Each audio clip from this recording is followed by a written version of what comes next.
नमस्कार मेरे प्यारे साथियों, आप सभी का हमारे चैनल में फिर से स्वागत है। आज हम लेकर आए हैं एक और नई कहानी जो बहुत रोचक और डरावनी है। कहानी बहुत ही ज़्यादा रोचक और सस्पेंसफुल है, तो इसे सुनने में बहुत ज़्यादा मज़ा आने वाला है। तो चलिए मैं आपको कहानी से रूबरू करवाता हूँ। छोटी सी टाइटल आपको पहले मैं दे देता हूँ। एक हवेली जो पुरानी जर्जर काफ़ी समय से पड़ी थी। लोगों का मानना है कि उस हवेली में एक पुराना साया रहता है। तो लोगों का मानना है कि काफ़ी ज़्यादा वो डरावना और भयानक भी है, जिसके कारण लोग वहाँ पे कम आते जाते थे। हालांकि वहाँ पे एक रास्ता भी है जो कि वहाँ से आता है और हवेली के पास से होकर गुजरता है।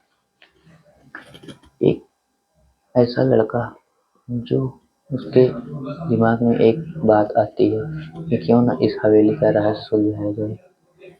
तो चलिए देखते हैं, कहानी में आगे बढ़ते हैं और आपको उस कहानी से हम आपको रूबरू करवाते हैं। गांव के आखिरी छोर पर एक पुराना जर्जर हवेली था, जिसे लोग साया वाली हवेली कहते थे। वहां के लोगों का मानना था कि उस हवेली में एक खौफनाक साया रहता है। हवेली में कोई भी रात में नहीं जाता था और उसके पास जाने की किसी की हिम्मत भी नहीं करती। एक दिन गांव में एक नया शिक्षक राजन आया। वह पढ़ा लिखा और विज्ञान में विश्वास रखने वाला था। जब उसने हवेली के बारे में सुना तो वह इसे महज ही एक अंधविश्वास मानकर हंस पड़ा। लेकिन गांव के लोग उसे चेतावनी दी कि वह उस हवेली के पास न जाए। राजन को इस बात में गहरी दिलचस्पी हुई। वह फैसला करता है कि खुद उस सच्चाई का पता लगाएगा। एक ठंडी अंधेरी रात में जब पूरा गांव सो रहा था, राजन ने एक लालटेन और ली चल पड़ा। हवेली तक पहुंचते ही उसकी रीढ़ में एक सिहरन सी दौड़ गई। हवेली की खिड़कियां टूटी हुई थी, दरवाजे अधखुले थे और अंदर से धीमी सी सरसराहट की आवाजें आ रही थी। राजन ने हिम्मत जुटाई और दरवाजे को धक्का देकर अंदर दाखिल हो गया। हालांकि राजन को इस बात का पता लगा लेना चाहिए, उसे यूं ही हवेली में दाखिल नहीं होना था। तो चलिए देखते हैं आगे होता है क्या है राजन के साथ। हवेली के अंदर एक अजीब सा माहौल था। दीवारों पर चित्र थे, जिस जिन चित्रों की उसे जिन चित्रों की तस्वीरें उसे घूर रही थी। फर्श पर जाले और धूल थी, लेकिन तभी उसे एक कोने से किसी की चलने की आवाज सुनाई देती है। राजन अचानक से डर जाता है।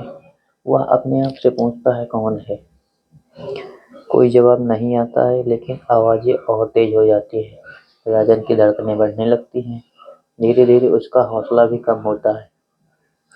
अचानक लालटेन बुझ जाती है और अंधेरा छा गया। राजन ने माचिस जलाने की कोशिश की, लेकिन उसके हाथ कांप रहे थे। तभी एक ठंडी सांस उसके कान में महसूस हुई। उसे एक अजीब आवाज सुनाई दी। आवाज ने उससे पूछा, तुम यहाँ क्यों आए हो? एक भयानक सी धीरी आवाज उसके कानों में गूंजी। राजन ने पलटकर देखा, सामने एक धुंधला साया खड़ा था, जिसकी आंखें खून जैसी लाल थी। वह साया धीरे धीरे उसकी ओर बढ़ रहा था। राजन के पैर जैसे जड़ गए हों। वह साया धीरे धीरे राजन की ओर बढ़ रहा था। राजन के पैर जैसे जमीन से जड़ गए। राजन ने कहा तुम मेरे पास क्यों आ रहे हो? साया राजन से पूछता है, जो यहाँ आता है वापस नहीं जाता, अब तुम भी यहीं रहोगे। अचानक हवेली का दरवाजा जोर से बंद हो गया और राजन की चीखें हवेली की दीवारों में गूंजती रही। अगली सुबह गांव वालों ने देखा कि हवेली पर दरवाजा खून से सना हुआ था, लेकिन राजन का कोई नामो निशान नहीं था।